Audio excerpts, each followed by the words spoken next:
Pemirsa, Kota Jakarta menghadapi tantangan dengan semakin bertambahnya tingkat penurunan muka tanah dari tahun ke tahun. Selain faktor perubahan iklim, pemicu penurunan muka tanah di Jakarta adalah penggunaan air tanah.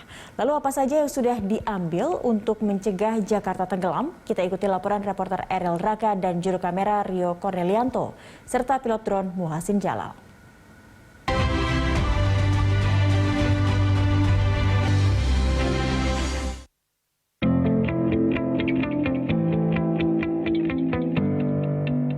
Sejumlah kajian menyebut Jakarta terancam tenggelam pada tahun 2050. Faktor perubahan iklim dan juga beban pembangunan di Jakarta yang menyebabkan penurunan permukaan tanah terus terjadi. Jakarta memang bukan satu-satunya yang masuk ke dalam daftar kota di dunia yang rentan tenggelam akibat perubahan iklim. Namun, Jakarta masuk ke daftar salah satu kota yang paling cepat terendam. Selama beberapa dekade, populasi penduduk di Jakarta terus meroket.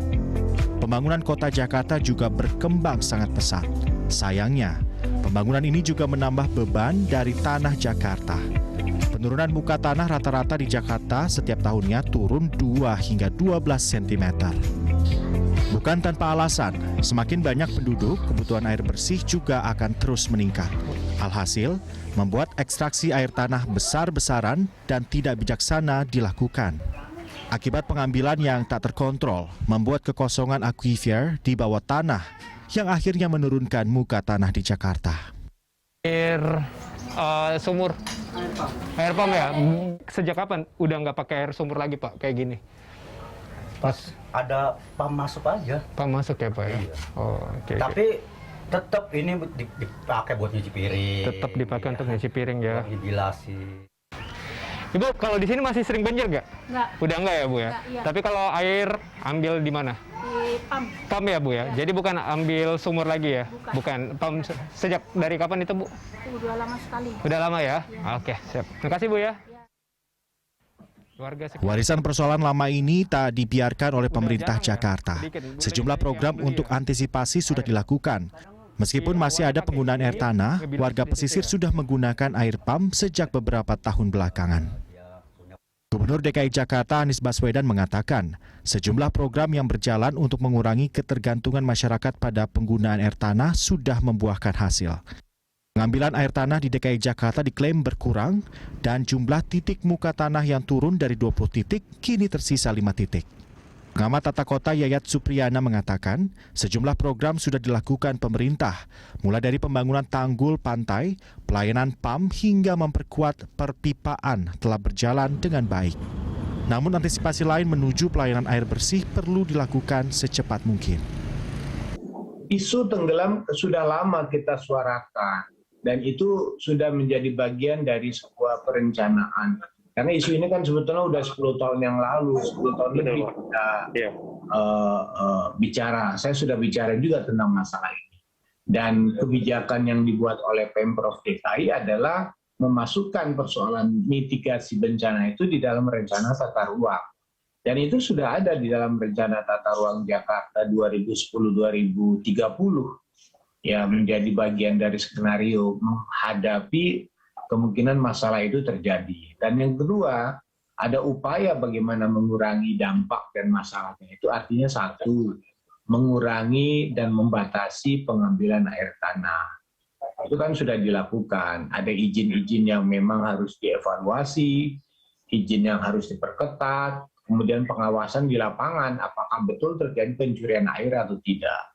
Yang ketiga itu kan sudah ada upaya untuk mengatasi masalahnya, misalnya memperkuat jaringan perpipaan untuk menyediakan air baku bagi warga Jakarta. Harus diakui persoalan terbesar kita, air itu tidak bisa nunggu. Gitu. Sayangnya, pelayanan air minum dan bersih PAM di Jakarta baru mencapai 65% dari penduduk Jakarta. Target pemerintah untuk mencapai 100% di tahun 2030 masih jauh karena cakupannya masih 36%. Diperlukan pasokan sebanyak 11.150 liter per second untuk mencukupi kebutuhan air di DKI Jakarta. Pengamat kebijakan publik Adib Miftahul menilai perlu adanya kebijakan revolusioner untuk melarang penggunaan air tanah di ibu kota Jakarta. Saya kira ini kebijakan saya katakan non populis, revolusioner, harus berani mengambil kebijakan itu. Ini karena soal air tanah, kelestarian lingkungan. Bisa juga soal nanti pengendalian banjir kan bisa arahnya dari sini gitu. Nah ini harus segera diselesaikan karena dari masa ke masa gubernur ini tidak ada yang berani mengeksekusi soal ini. Tetapi kan bagaimana caranya kita mengedukasi masyarakat agar literasi yang di masyarakat ini bisa tumbuh bahwa air tanah itu bukan semena-mena harus diambil segala macam. Tetapi kan masyarakat tidak punya pilihan ketika PAM-nya belum meng-cover semuanya. Ini kan akan menjadi masalah. Makanya jangka pendek ke depan saya kira pipanisasi, bagaimana PAM itu bisa meng-cover pelanggan seluruh di DKI Jakarta minimal 90%, kebijakan itu akan lebih mudah diterapkan. Tetapi saya kira ini ya tergantung bagaimana political will, keputusan kebijakan publik yang harus diambil Pemprov ini menjadi sebuah bagian penting menurut saya. Karena kalau kita mau bicara jujur, pengambilan air tanah ini kan menurut saya malah ugal-ugalan sebenarnya. Paling hanya sektor perkantoran, apartemen yang gampang dimonitor. Tetapi kalau kita mau jujur lagi, banyak yang tidak termonitor sebenarnya. Makanya ketika mungkin 2 tahun yang lalu Pak Anies sudah melakukan sidak, saya kira tidak semuanya itu gitu.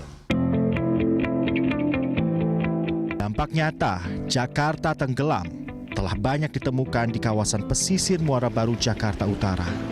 10 tahun lalu, Masjid Waladuna ini masih bisa digunakan oleh warga untuk beribadah.